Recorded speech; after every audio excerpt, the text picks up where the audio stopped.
Hey guys, so I'm back on the island of Bardsey. I want to tell you something, it's really hard not to get enthusiastic about this place.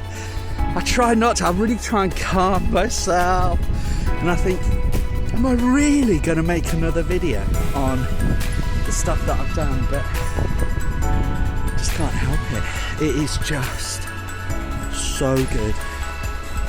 So I want to share with you some of the things that I do as I grow as a chaplain, as I learn new things, as I seek to share the wonderful love of God with people, as I share the good news of Jesus.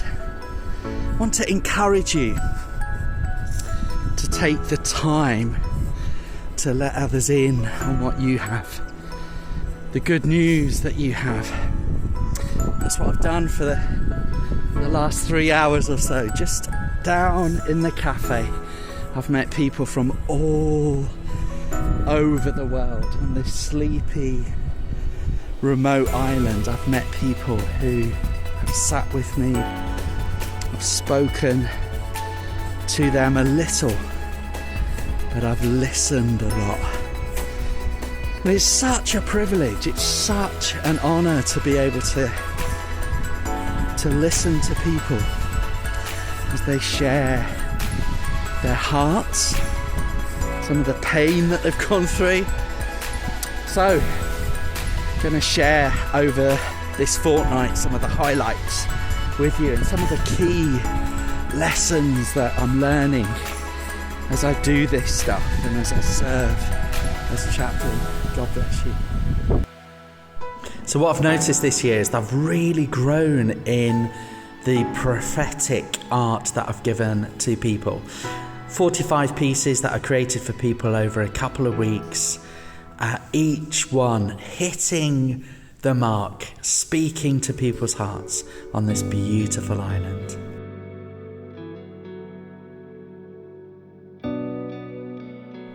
It's so hard not to be inspired by God and His creation on this island. So much of the artwork that I do, I soak in what I see and then I just pour out the colours and the vibrancy of what I see around me comes out onto the paper.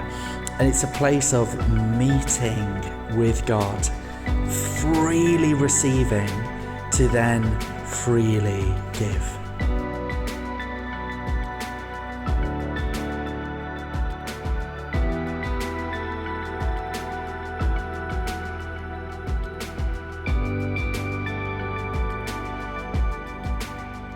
So much of what I created these 2 weeks as chaplain was about that thin space.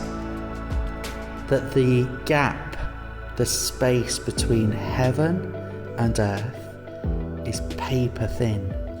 And I loved sharing that with people, as well as giving them things that I found on the island and just putting it into simple frames to remind them of this thin space.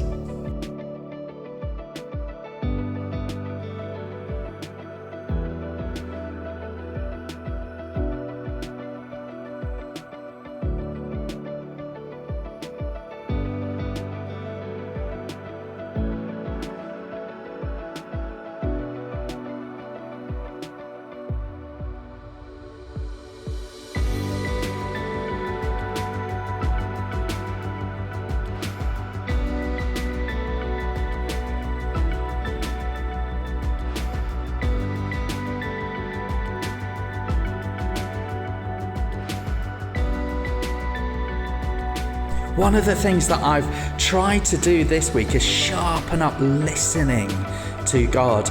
Now, one of the paintings I entitled Those White Feathers, and I went to look for the person that it could belong to. Gave it to a woman who was staying on the island, and I said, "Do you collect white feathers?" She said, "All the time. How did you know?" And we had the most beautiful conversation about her finding white feathers, particularly after losing her husband and missing him.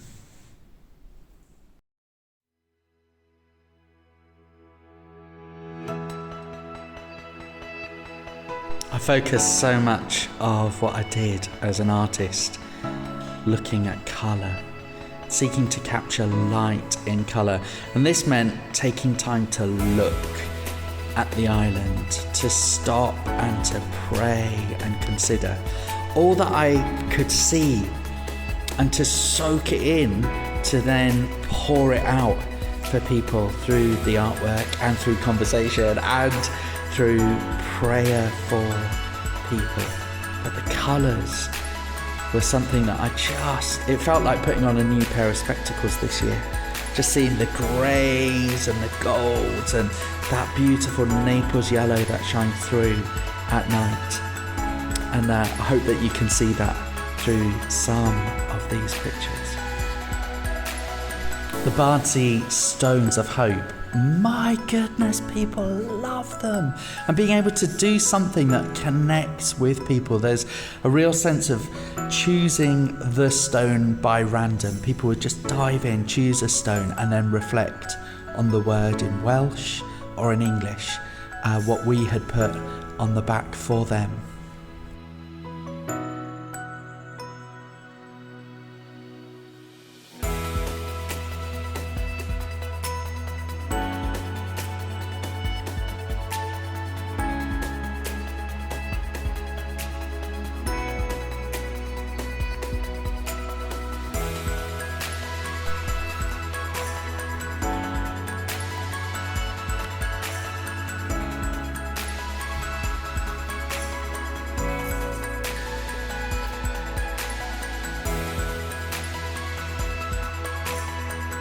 And on the final evening, I did an exhibition and invited everyone who was staying on the island to come and see the paintings, an opportunity to share my creativity as an artist and to engage with people about why I created the kinds of artwork that I did.